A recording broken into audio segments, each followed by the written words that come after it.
अस्सलाम वालेकुम and welcome back to my channel. क्या हाल है आप सबका? उम्मीद करती हूँ सब ठीक ठाक होंगे। आज मैं लेकर आई हूँ आपके पास एक बहुत ही ज़्यादा अच्छी और बहुत ही मुनफरिद सी डिश।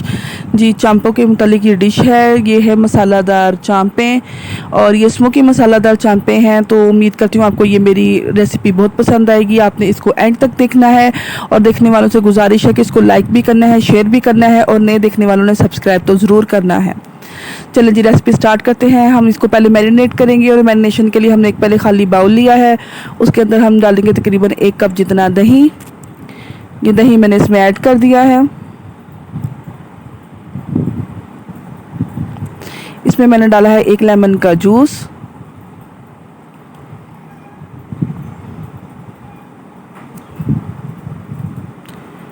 अब मैं इसमें डालूंगी 2 कड़ी पत्ते हैं। इनको धो के मैंने तोड़ के डाला है ताकि साबुत ना रहे और अच्छा सा अरोमा इसका आए। लहसुन अदरक कुटा हुआ है, तकरीबन 1 खाने का चम्मच है। दोनों को मिलाकर 1 खाने का चम्मच डालना है। इसमें हमने कुटी हुई सुर्ख मिर्च है आधी चम्मच, पिसी हुई सुर्ख मिर्च आधी चम्मच,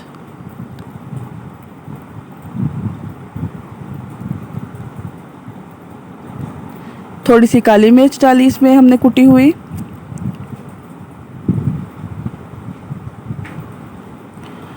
ये इसमें मैंने डाल दिया है गरम मसाला आधा चम्मच, ये चाट मसाला आधा चम्मच,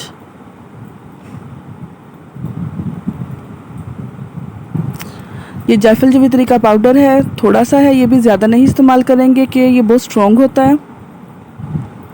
ये है हल्दी 1/4 चम्मच, ये डाला मैंने इसमें कुटा हुआ ज़ीरा तकरीबन आधा चम्मच।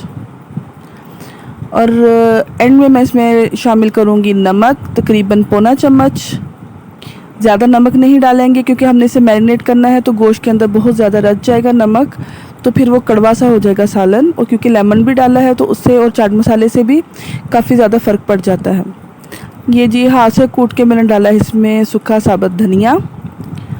ये तमाम मसाले इसमें मैंने डाल दिए हैं। अब एक स्पैचुले की मदद से मैं इनको एक पेस्ट बना दूंगी, सबको मिक्स कर दूंगी, मैं हल कर दूंगी और ये एक अच्छा सा पेस्ट बन जाएगा।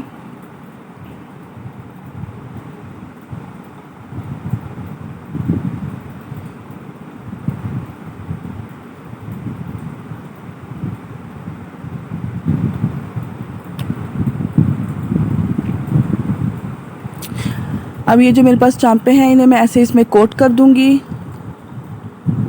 एक कोट की, अब मैं दोबारा भी कोट करके दिखाऊंगी आपको। ये इसलिए कर रही हूँ ताकि अच्छे तरीके से इसमें मसाला रच जाए। कि मैंने इसमें कोट कर दी हैं चांपें। इसके बाद मैं सारी इसमें डाल दूँगी इस मसाले में और इनको अच्छी तरह शफ़ल कर दूँगी ताकि सारा मसाला एक दूसरे के साथ चिपक जाए, तमाम चांपों को लग जाए। और फिर इस तरह इनको मैं अच्छी तरह शफ़ल करके, ये देखें इस तरह मैंने शफ़ल किया इनको, मसाला इन पे मैंने लगा दिया है। तो अब मैं इसको फ्रिज में रख दूँगी तकरीबन 2 घंटे के लिए, मसाला अच्छी तरह से रच जाए और ये टेस्टी ज़्यादा हो जाए। जी 2 घंटे हो चुके हैं। हमारी चांपों की शक्ल ये हो गई है। देखिए इसको मसाला बिल्कुल चिपक गया है इसके गोश्त के साथ और इसमें जो एक्स्ट्रा पानी वो छूट गया है। अब हम इसे पकाने की तैयारी करते हैं। सबसे पहले खाली वॉक लेंगे, उस खुले मुंह वाला बर्तन ले लें। मैंने वॉक का इस्तेमाल किया है। इसमें मैंने थोड़ा घी डाला है, तकरीबन 3 खाने के चम्मच जितना घी मैंने डाला है इसमें। ये डाल दिया और एक कटी हुई दरमियानी साइज़ की प्याज वो मैंने इसमें ऐड कर दी है और इसको मैं फ्राई करूँगी जैसे कि एक हांडी बनाने के लिए हम प्याज को फ्राई करते हैं।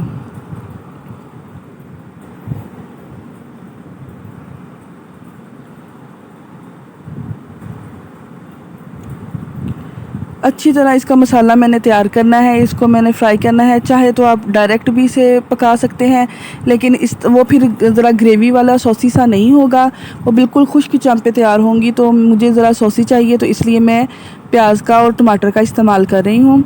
देखिए जी प्याज मेरा किनारों से ब्राउन होना शुरू हो गया है। मैं इसको शफ़ल कर रही हूँ कहीं से जल ना जाए।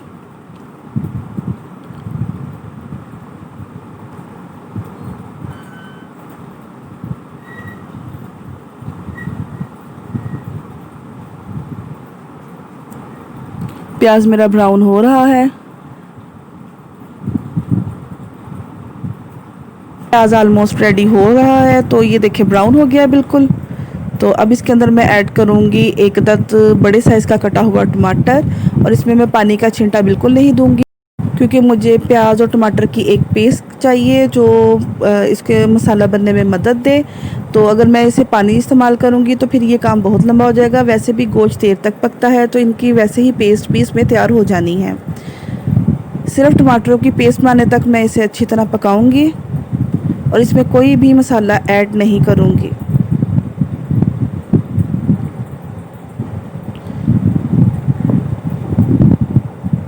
चम्मच की मदद से मैं इनको प्रेस करती जाऊंगी।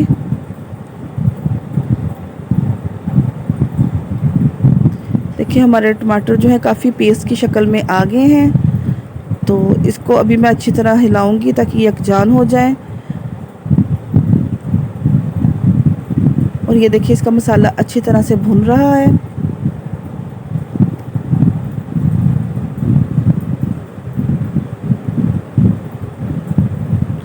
अब ये जो मेरे पास मैरिनेटेड चांपे हैं इनको मैं इसमें डाल दूंगी।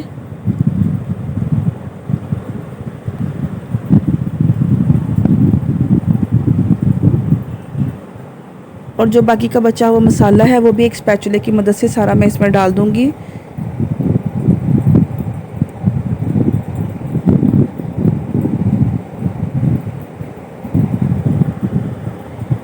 आप चाहें तो प्रेशर कुकर में भी बना सकते हैं, लेकिन ये बन तो जाती हैं, इतनी सॉसी नहीं बनती जितना कि इसे लो फ्लेम पे या मीडियम फ्लेम पे पकाने से ये बनती हैं। और इसको पूरा टाइम गोश्त को मिले तो ही ज़्यादा ये मज़ेदार बनता है। अब उसी बाउल में मैं तकरीबन 1.5 की गिलास पानी जो है वो अच्छी तरह उसमें हिला के सारा मसाला उससे उतार के मैं इसमें डाल दूँगी। जी ये 1.5 गिलास पानी मैंने इसमें डाल दिया है। कुछ गोश्त का अपना पानी भी आएगा, इसलिए मुनासिब ही रखा है मैंने पानी की मिकदार को। ये तमाम चांपों को मैंने सेट कर दिया है ताकि वो अच्छी तरह एक ही दफ़ा में गल जाए, कोई कच्ची ना रह जाए। और अब इसको मैं पकने दूंगी और तकरीबन इसे मैं आधे घंटे के लिए छोड़ दूंगी। ये 15 मिनट बाद मैंने इसे चेक किया है तो इसका पानी अपना मज़ीद आ गया था। देखें ये उसके बाद ये तकरीबन ऐसे हैं, ये इनकी शक्ल है। और इसको मैंने 15 मिनट दिए हैं। अब दोबारा से मैं इन्हें कवर कर दूंगी और इन्हें तकरीबन आधा घंटा और पकने दूंगी। जी ये आधा घंटा मज़ीद पके हैं। अब मैंने हिला के देखूंगी कि इनकी सूरत हाल क्या है और चांपों का गोश्त कुछ गला है या नहीं गला। ये मैंने चेक किया है और गोश्त काफ़ी हद तक गल गया है। इसका मतलब मुझे ज़्यादा ढाँप के पकाने की ज़रूरत नहीं है। तो अब मैं इन्हें आहिस्ता आहिस्ता भूनना शुरू करूँगी ताकि इसका मसाला जो है वो रच जाए। इनको बहुत ज़ोर से चम्मच नहीं इसमें चलाना मैंने, कहीं गोश्त ना लैदा हो जाए, क्योंकि चांपे जो हैं ज़रा नाजुक सा पार्ट होता है। तो इसको मैं फिर एक दफ़ा से हल्का हल्का सा शफल इधर आगे पीछे शफल करती रहूँगी।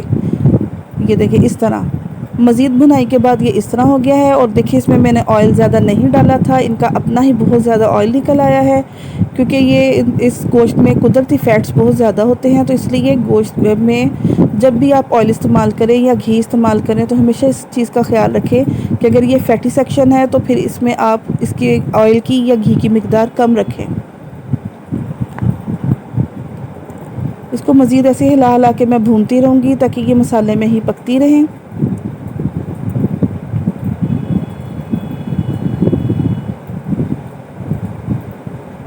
साइडों से मसाला मैं उतारती रहूँगी कहीं जल ना जाए। एक कोयला था उसको मैंने पहले ही गरम करने के लिए रखा हुआ था, अच्छी तरह तपा लिया था उसको। अब चांप को एक साइड पे करके मैं उस कोयले से इसको स्मोक दे दूँगी। ये मैंने कोयले से स्मोक दे दी है और अब मैं इसके ऊपर ढक्कन बंद कर दूँगी तकरीबन 2 मिनट के लिए, ताकि अच्छी सी स्मोक मिल जाए। देखिए जी मेरी टेस्टी मज़ेदार बहुत ज़्यादा लजीज स्मोकी चांपे तैयार हो चुकी हैं मसाले के साथ। इसको अब मैंने गार्निश किया है धनिए के साथ और जुलियन कटे हुए अदरक के साथ। तो आप भी इस तरह इस रेसिपी को ट्राई करें और मुझे इसका फ़ीडबैक ज़रूर दें। और नए देखने वालों से गुजारिश है कि मेरे चैनल को सब्सक्राइब करना बिल्कुल नहीं भूलना। नई रेसिपी के लिए मुझे इजाज़त दें, तब तक के लिए अल्लाह हाफिज़।